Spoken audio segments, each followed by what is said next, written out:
कार्यक्रम के पुण्यार्चक हैं श्री राजेंद्र प्रसाद जैन, श्रीमती ममता जैन, श्री प्रशांत जैन, श्रीमती दिव्या जैन, पारस जैन, श्री भरत जैन, श्रीमती सौम्या जैन एवं समस्त परिवार, मुंबई।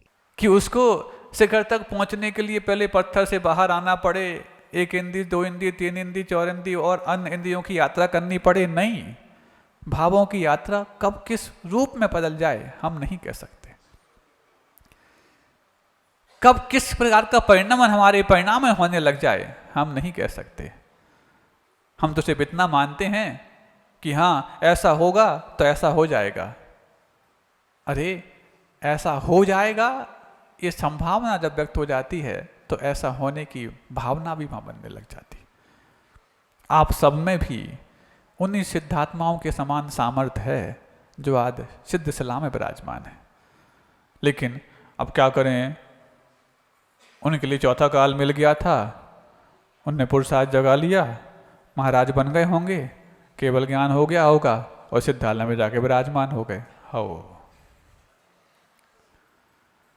उन सब सिद्धों का भी इतिहास उठा के पढ़ोगे तो वो सब भी इसी प्रकार की पूर्व में देव शास्त्र गुरु की सन्निधि में बैठे होंगे। पूर्व में गुरुओं की बात उन्होंने मानी होगी, पूर्व में उन्होंने ऐसी ही भक्तिभाव से अपने गुरु महाराज की पूजन की होगी, पूर्व में उन्होंने भी अपने भावों को उत्कर्ष देकर के कुछ एक सामूहिक परमार्थ के कार्य हो रहे हैं उसमें अपना योगदान दिया होगा। ये सब योगदान भुलाए नहीं जा सकते। भले सिद्धों का आज हमें अवदान याद आता है कि वो सारे कर्मों से मुक्त होकर के बैठे हैं, लेकिन कर्मों से मुक्ति होने में कौन कौन से पुरुषार्थ लगे हैं ये इतिहास के गर्भ में सुरक्षित हैं। अच्छा ये बताओ, पत्थर की बात तो अपन कर ही रहे, थोड़ी सी आपकी बात भी करने लग जाए तो ऐसा ना हो कि ज़्यादा पत्थर की बात सुनते सुनते तुम्हारा दिमाग पत्थर होने लग जाए। हाँ महाराज सही बात है, अब इंसान है कभी भी कुछ हो सकता है, बिल्कुल सही बात है। किसी के हाथ में OTP दे दिया तो कोई भी निकाल सकता है। कल ही कहा था OTP कोई भी पूछ सकता है, फ्रॉड मैसेज करके कि भाई इतना इतना तुम्हारे खाते में चला गया, गलती से चला गया, बस तुम्हारा अपना OTP दे दो ताकि ठीक ठाक कर दें।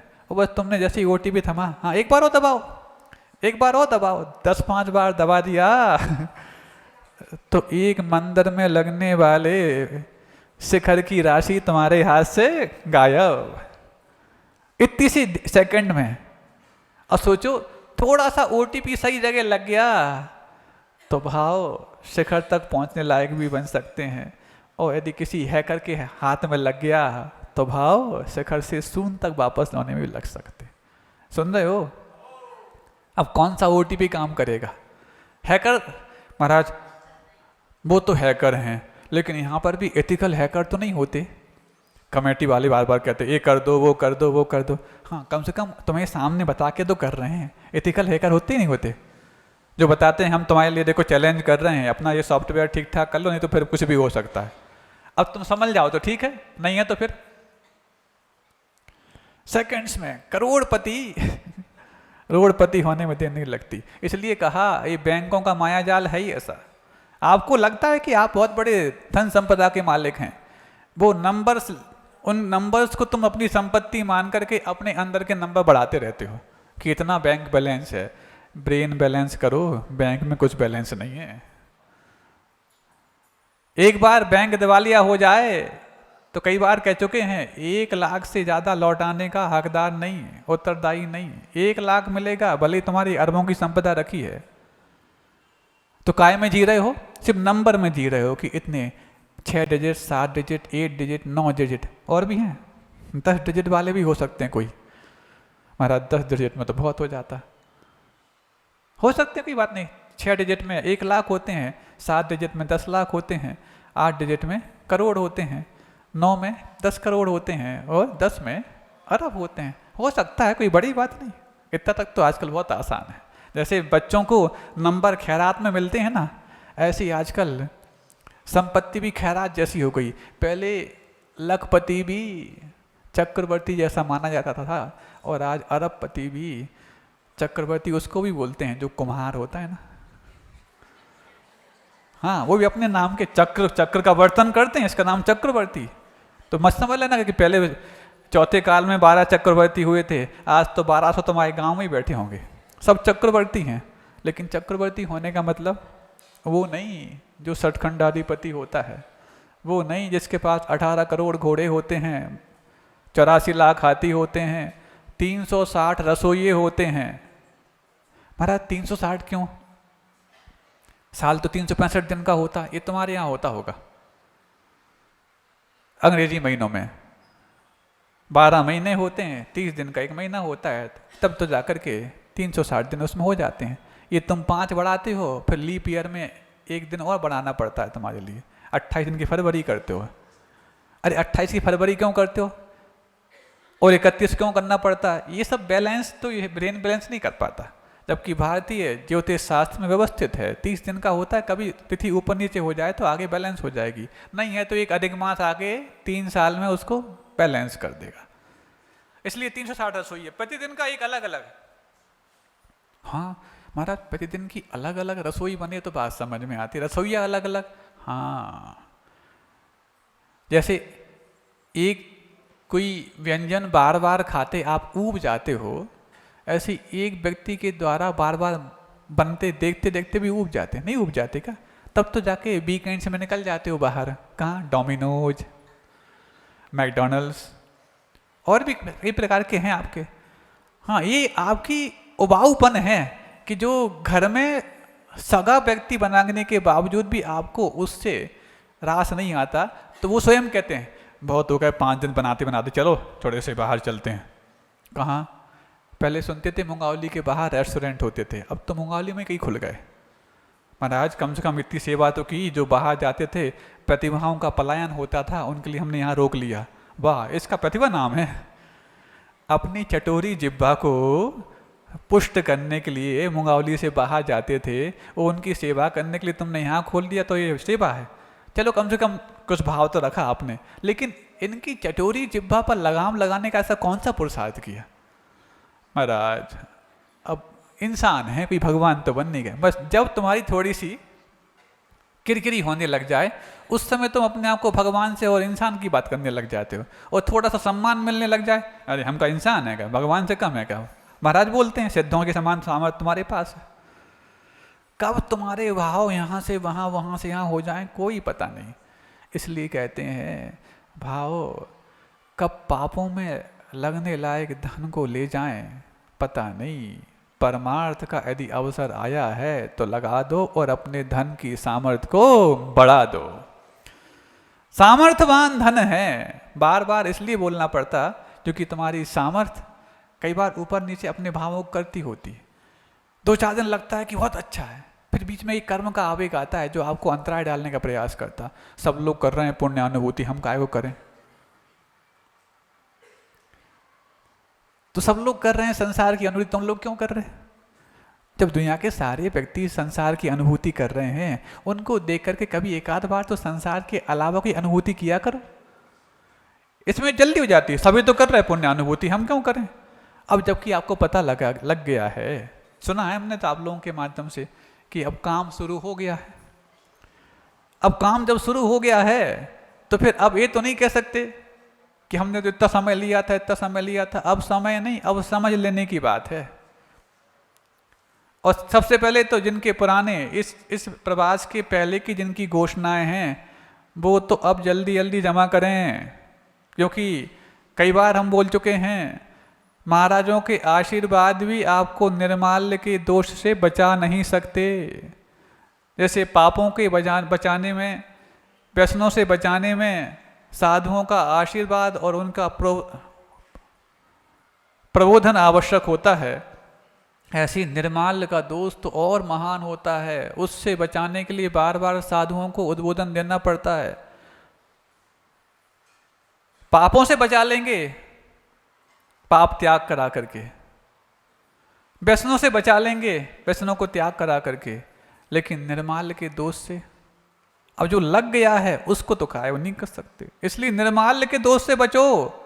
इस बार तो आपने फिर व्यवस्थित अपने संकल्प पत्र भरे हैं, समय सीमा लेके भरी, सोच समझ के भरे, विचार करके करे, आपस में एक दूसरे से सब कुछ ताकि किसी प्रकार से निर्माल का दोष न लग पाए। पहले ऐसा कुछ नहीं किया था आपने, और मान लो किया भी होगा तो कितना समय लिया होगा अधिकतम? आप सोचो आप अपने मन में कितना लिया होगा, 2-4 साल, 5 साल। लेकिन 6 साल तो गुरुजी को ही हो गए, उसके पहले 11 साल महाराज को हो गए। कब तक, कितना? कोई नहीं बचा पाएगा निर्माल्य के दोष से। उसके प्रभाव जब आपके जीवन में आएंगे तो फिर आपको समझ लिए इस दिवाली तक पुराने जितने भी हैं वो सब तो बैलेंस हो जाएं। बैंक बैलेंस नहीं, ब्रेन बैलेंस भी हो जाए, पुराने हो जाएं दिवाली तक। इस बार के जैसे हैं वो आपको समय सीमा पता ही है। और इसमें भी मत बैठे रहना कि हमने तो लिया है इतने समय, तो अंतिम दिन तक की फिराक में मत रहना।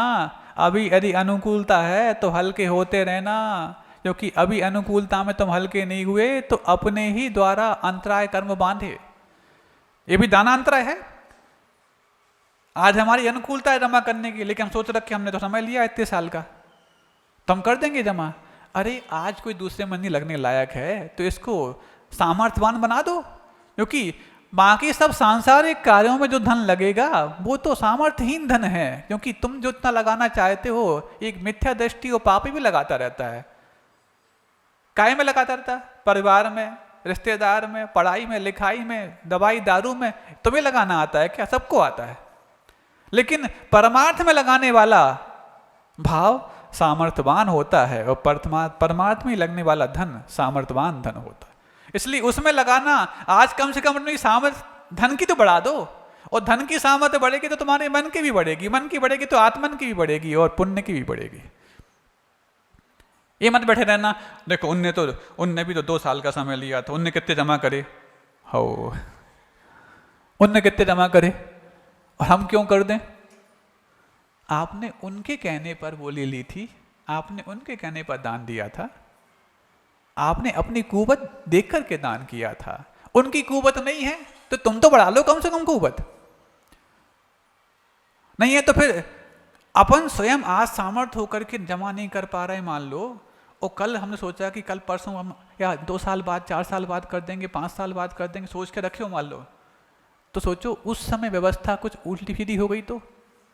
आज व्यवस्था है, आज फ्री हो जाओ, जितना हो सके फिर हल्के हो जाओ। इस व्यवस्था से ही उस समय भी तुम्हारी व्यवस्था बनी रहेगी, उस समय और बढ़ जाएगी। और यदि आज तुम्हारे पास सामर्थ्य हो कि तुम रोक के रखे हो समय का हवाला दे करके, तो यही तो आपके अंतराय के भाव उस समय उदय में आ गए जिस समय आपकी डेडलाइन खत्म होने को है। क्या करोगे? खुद में भी गिल्ट फील करोगे, और ऐसे में यदि डेडलाइन पूरी हो गई और कमेटी वालों ने कहा भैया ऐसी ऐसी बात है, फिर लज्जित भी होगे। इसीलिए खुद की लज्जा खुद के हाथों में है। सुन रहे हो? और जबकि काम शुरू हो गया है, एक साथ लगता है पैसा। फिर ऐसा नहीं है कि तुमने घोषणाएं कर दी हैं समय सीमा को लेकर के, तो वहाँ भी घोषणाओं के हिसाब से पत्थर आएगा और लगेगा। अचानक एक साथ बहुत सारा आ जाता है, फिर 2-4 महीने नहीं आता, 2-4 दिन नहीं आता, सब कुछ संभव है। तो अब वहाँ व्यवस्था कैसे होगी? अब मान लो अचानक जब किसी चीज़ के जो भाव इत्यादि हैं कहीं से कुछ कम में मिल रहे हों, लेकिन आपको बल्क में लेना पड़ेगा तब मिलेंगे, वो एक क्वांटिटी में लेना पड़ेगा तब मिलेंगे, तो उस समय तो अब इकट्ठा है नहीं है। लेकिन ये सब समाज को फायदे भी तभी हो सकते हैं जब समाज व्यक्तिगत अपना फायदा किस में ये सोचे। व्यक्तिगत फायदा उस धन को रोकने में नहीं है, उस धन को जमा करके अपने आप को हल्का करने में है। ये व्यक्तिगत फायदा भी हो जाएगा और सामाजिक फायदा भी हो जाएगा, क्योंकि कई बार जब कोई वस्तु कम मात्रा में लेने जाओ तो अलग मिलती है, और ज़्यादा मात्रा में ले तो बताओ क्या होता? सुन रहे हो? सब यहाँ दानदाता बैठे हैं, सभी लगभग हमें जितने चेहरे दिख रहे हैं सब लगभग दानदाताओं के हैं, 2-4 छोड़ दिए जाएं तो अब सबके लिए हम कहना चाह रहे हैं कि आप लोग अब जल्दी से जल्दी हल्के हो जाओ। और वीरांगनाओं को हम विशेष रूप से कहना चाहते हैं, जैसे आपने शुरुआत से ही अपनी वीरता दिखाई है घोषणाओं के रूप में, अब जमा करने के रूप में भी और पुण्यानुभूति के रूप में भी एक कीर्तिमान बनना चाहिए, क्योंकि पुण्य का द्वार घोषणा से नहीं जमा करने से खुलता है। सुन रहे? सबके अपने अपने घरों में धक्का दो, महाराज कितना काम कराओगे।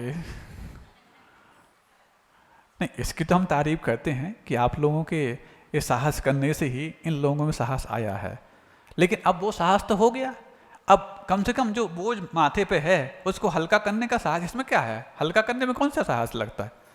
महाराज व्यवस्था तो होनी चाहिए। हाँ, हम ये नहीं कह रहे कि व्यवस्था तुम भंग करके अपना देने लग जाओ, लेकिन कम से कम छोटा छोटा हो बड़ा बड़ा हो अलग विषय है। अब तो संख्या के साथ साथ वजन भी बढ़ना चाहिए, ताकि पुण्यानुभूति का जब वहाँ से वो लेकर के आओ तो लगे कि हाँ हम थोड़ी सी वजनदार चाल से चल रहे हैं। नहीं है तो जल्दी वहाँ से भाग के आ जाते हैं, यहाँ तक हम समझ जाते हैं हल्का है। हाँ, वजनदार होता तो कोई बात नहीं। महाराज रसीद अकेली रहती उसमें जमा तो नहीं, रसीद भले ही हो, लेकिन जैसी रसीद का वजन होता है ना, वैसे तुम्हारे चाल ढाल में भी अंतर आ जाता है, अलग ही आता है उसका। हम समझ जाते वहाँ से जैसे चल के आते हैं, समझ जाते कितने वजनदार रसीद है इनकी। सुन रहे कि नहीं सबके लिए? हाँ, तुम तो सुन रहे हो, इन सबको सुना रहे अभी हम। तो रसीद का वजन भी हो, और रसीद हो चाहे ना हो, रसीद तो वहीं अपने पास जेब में रख लिया करो। जो भी आप वो भाव लेकर के आते हैं, द्रव्य श्रीफल इत्यादि, उसमें अलग ही आपके चेहरे पर रिफ्लेक्ट होने लग जाए। अच्छा ये बताओ, तुम्हारी दुकान पर कोई ग्राहक आए तो चेहरा देख कर नहीं समझ जाते कि ये कितना दमखम है, टाइम पास करेगा कि कुछ लेके भी जाएगा? समझते कि नहीं समझते? बिल्कुल समझ जाते हो। ऐसे ही थोड़े बहुत समझदार हम भी हैं, तुरंत समझ जाते हैं। उसकी एक अलग रौनक रहती है। हाँ, इतना तो अवश्य है, सामर्थ्य से ज़्यादा हम कभी नहीं कहते, लेकिन सामर्थ्य छुपाना नहीं, बस इतनी सी बात है। जैसे तुमने घोषणाओं में अपनी सामर्थ्य नहीं छुपाई है, ऐसे जमा करने में भी सामर्थ्य मत छुपाना। बस इतना करते जाना, फिर सब काम अपने आप होने लग जाएंगे। क्योंकि तुम्हारी सामर्थ्य को बढ़ाने का जिम्मा तुमने नहीं, आचार्य विद्यासागर जी महाराज ने लिया है। तुम क्या सोचते, तुमने लिया है क्या? और सोचो, एक दिन हमने पहले भी कहा था, जो व्यक्ति 1000 का दान करता है वो लखपति होता है, क्योंकि लखपति 1000 निकालेगा। जो लाख का दान करता है वो करोड़पति होता है, क्योंकि करोड़पति लाखों निकाल पाएगा। अब जो व्यक्ति करोड़ निकालता है वो और आगे वाला होगा। अब हमें पूछना चाहते हैं, बीच की रेंज जो अभी तक कितने लोग थे जो यहाँ पर अपने आप को करोड़पति मानते थे? इस कार्यक्रम के पुण्यार्चक थे श्री राजेंद्र प्रसाद जैन, श्रीमती ममता जैन, श्री प्रशांत जैन, श्रीमती दिव्या जैन, पारस जैन, श्री भरत जैन, श्रीमती सौम्या जैन एवं समस्त परिवार, मुंबई।